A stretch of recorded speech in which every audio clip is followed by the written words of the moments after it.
Hello everyone, welcome to this video. Today we are going to discuss about multiple column subqueries.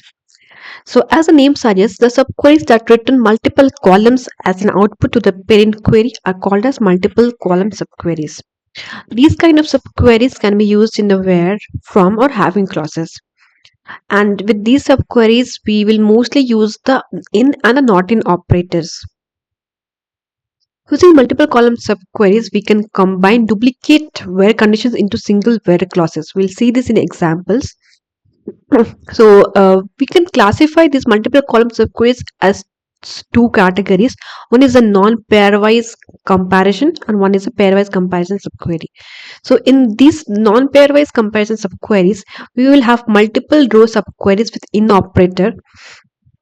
We will in this case we'll have multiple row subqueries. So not and we'll combine this with the in operator and where we can check the multiple column values with separate subqueries. So the we'll have n number of subqueries we can have depending on the columns which we want. So the query subqueries will be different and from where we'll try to get the output of it. Then we have the pairwise comparison where we will be returning multiple columns. So here we won't have separate subqueries. We'll have only one subquery which will be returning multiple columns, and we can have more than two columns as well at one time. So let's see an example. So this is a non-pairwise comparison subquery we'll see first.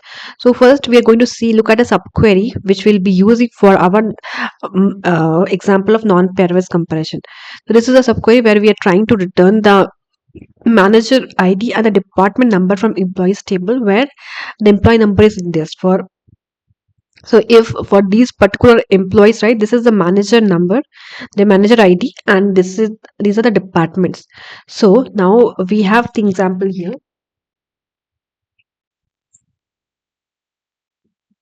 Here we are trying to do like select star for employees where we have two subqueries here. So we discussed in non-pairwise we'll have separate subqueries and we'll combine them together to get the result. So here we are trying to check the first subquery where the manager ID, right, where the manager is select manager from employee where the employee number is this, okay.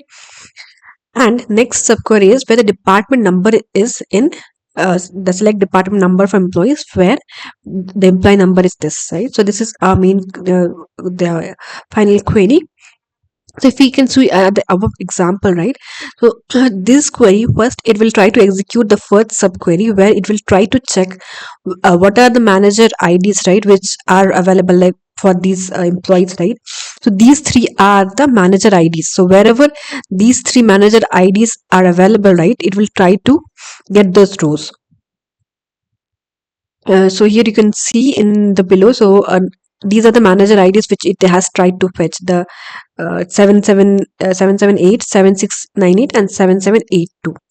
So these three are the actual rows. Like these three are the employee numbers which we tried to fetch, right? So these are the manager IDs related to this, and these are the department numbers related to this.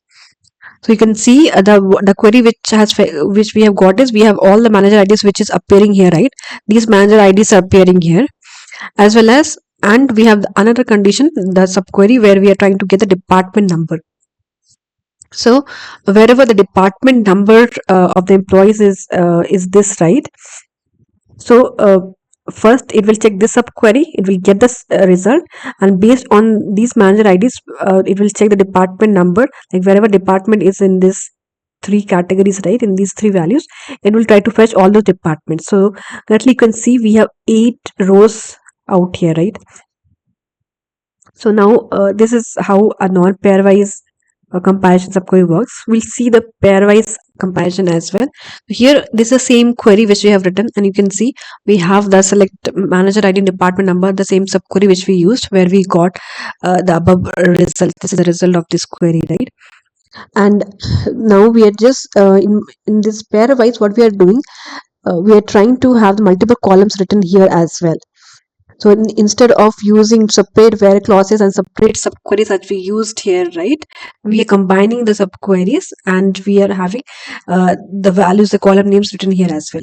So if you can see our subquery in this case is written in 2 columns, and here also in the main query we need to write those 2 columns and we have to surround this with parentheses. So I think it's nothing like the two columns should be like manager ID should be mapping with manager ID. We can write any column, but only the data type should be same. But if we write any other column, it will not make much sense, right? So we are writing manager ID here. So just make sure that what column is here in this parent query, right? The same should be there in the subquery as well. At least the data type should match, else it will error. Now, if you see, it is the same query which we had, and it's now returning us only 7 rows. So if you see, there is a difference between this pairwise and non-pairwise comparison subqueries. Though the main subquery is returning you these three values, right? These are the three values, but when you write it in non-pairwise, when you write it in pairwise, in both conditions, we're going to get different results. So in pairwise, what will happen? This particular combination will be checked. So we have like manager ID and department number, right? The combination of manager ID and department number, wherever this particular combination is there, like 7788, and the department is 20. In that case, only it will fetch you the rows. Next, if you have this manager ID 7698 and if the department number is 30, then only you will get the result. Okay. So if we see here, you can see 798 it's only mapped with 30. If you can see in both these rows, 798 this is also mapped with 30, and 778 is mapped with 20. 698 again mapped with 30 department, and 7782 mapped with 10 department. Okay, so only those rows we have got. The one row which we did not get in the result here is this row, because if you see here 7788, this manager ID is mapped to 10. So, but if you see, this combination is not available, right? This manager ID is not mapped to this department ID in this subquery. Hence, this is not being considered when we use the pairwise comparison. Meanwhile, when we use the non-pairwise, so the more the queries are getting executed separately, right? So once the first query subquery got executed, on top of that we have the AND condition, and the next query will get executed. So this is a difference how pairwise and non-pairwise works. So whenever you're making use of these subqueries, just have in mind what is the result you are expecting, right? So the results can differ, right? It may not be every time, but there is a difference which you are seeing here, right? So be careful when you're using, right? Why should we use this pairwise comparison, or should we go ahead with the non-pairwise? Depending on your situation, you try to use it. Okay. Thank you for watching.